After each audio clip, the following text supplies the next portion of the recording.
Devido ao Covid-19, nós temos muitas dúvidas com relação às eleições de 2020. Eu trouxe aqui para o portal do Dourados News, doutor Noemir Felipeto. Ele já tem a sua coluna aqui no Dourados News e ele vai falar conosco sobre essas dúvidas. Principalmente, doutor, eu começo falando sobre a biometria. Dourados tem aí em torno de 30 mil pessoas que não fizeram, não deu tempo de fazer a biometria. Elas estão aptas a votar, né? Sim, estão aptos a votar. Um abraço para você, Antônio Carlos, aos internautas do Dourados News. Estão aptos a votar por quê? Porque uma semana antes do prazo do fim da biometria, como você disse, a Justiça Eleitoral suspendeu o cadastramento biométrico. E em torno de 30 mil pessoas ficaram, então, sem fazer esse cadastramento.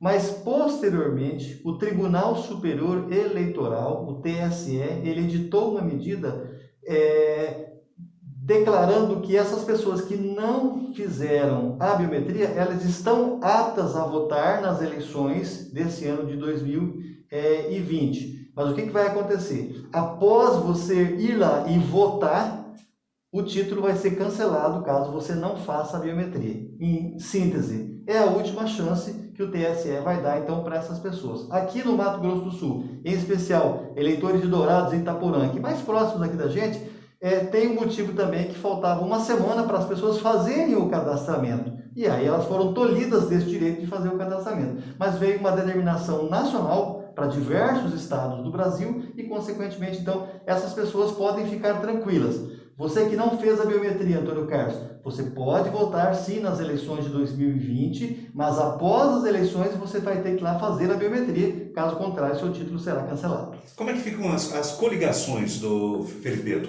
Já que nós temos aí muitas dúvidas com relação ao que pode e o que não pode. Houve uma emenda constitucional já em 2016, determinando que em 2020 acabariam-se as coligações.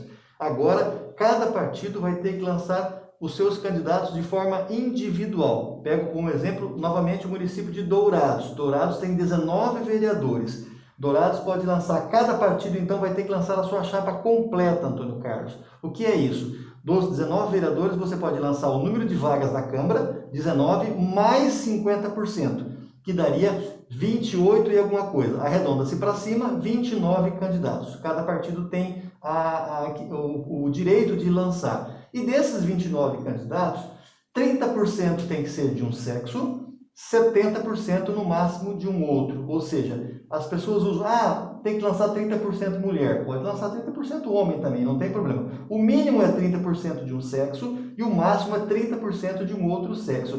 Partindo desse princípio, no mínimo 9 pessoas de um sexo, mulher em especial, porque é costumoso você conseguir menos mulher para lançar como candidato, e o restante, no caso, homem. Coligação majoritária, ela continua? Majoritária continua. Por exemplo, o partido A, que não lança candidato a vereador, ele pode muito bem ir para a sua convenção, fazer a convenção e falar assim, eu quero coligar com o partido X, que lança o candidato a prefeito do partido B e o candidato a vice-prefeito do partido C. Não tem problema. A coligação ela só foi excluída no tocante às proporcionais, no caso a eleição 2020 para vereador. Para as eleições majoritárias, no caso para prefeito, pode-se juntar vários partidos. E até é importante essa pergunta, porque tem dinheiro do fundo partidário, tem tempo de rádio, tempo de televisão. Quanto mais os partidos agregarem-se juntos na coligação majoritária, eles terão esses benefícios da propaganda eleitoral, por exemplo, ou até dos recursos do fundo partidário.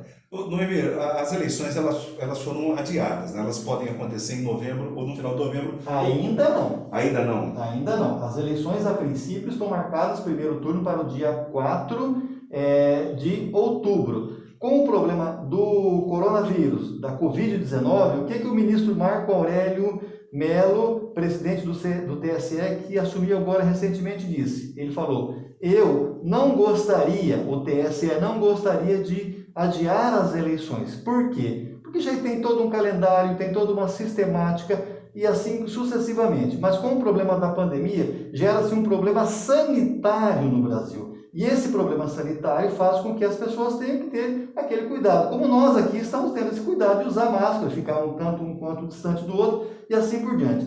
Então, o ministro Barroso, presidente do TSE, já está dialogando com o Senado e com a Câmara dos Deputados, nas pessoas do presidente Davi Alcolumbre do Senado e também do presidente Rodrigo Maia da Câmara dos Deputados, para que se faça o quê? Para que o Senado, num amplo entendimento, vote um eventual adiamento das eleições. Adia-se a eleição para novembro, a ideia é 15 de novembro, ou no máximo para o dia 6 de dezembro. Esse primeiro turno. Caso a eleição seja no primeiro turno, 6 de dezembro, o segundo turno seria no dia 20 de dezembro. Essa é a ideia de fazer esse adiamento, só para que as pessoas possam se acostumar mais até com o problema do corona, e a tendência é de que essa pandemia ela chegue até o ápice e ela comece a cair, e nós teremos aí praticamente 45 dias, 50 dias a mais do que em relação ao 4 de outubro. Esse é o motivo.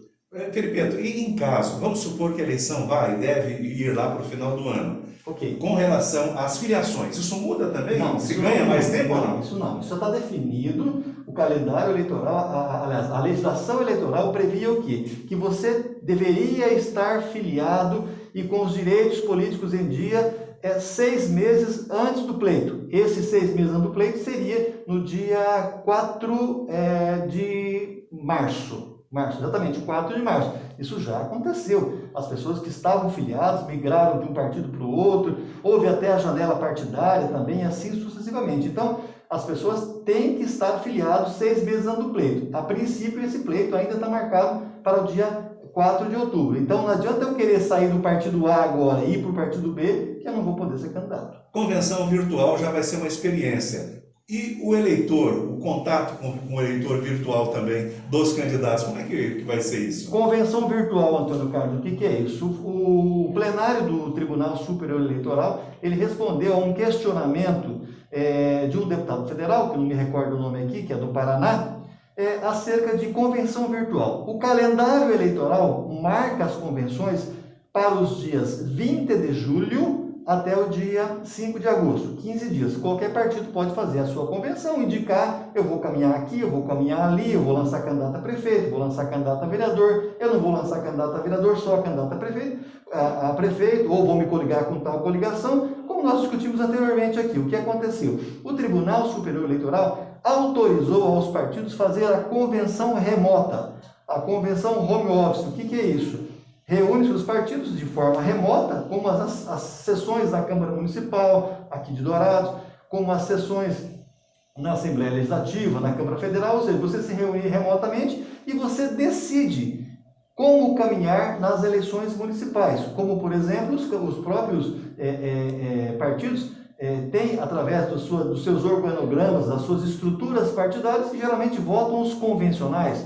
Poucas pessoas, 15, 20, 30, 50 pessoas no máximo, dependendo do estatuto do partido. Então, essas pessoas vão votar de forma remota, escolher determinado candidato, determinado grupo, com quem seguir, e aí automaticamente isso vai ser homologado. Isso o ministro Barroso já tinha definido lá atrás, que era uma ideia, aí aproveitou-se esse pedido, essa solicitação, esse questionamento que foi feito ao TSE, e em plenário os ministros do TSE autorizaram então a convenção remota, ou seja, convenção à distância, para que fosse homologado o nome dos candidatos a prefeito, vice-prefeito, vereadores e assim sucessivamente.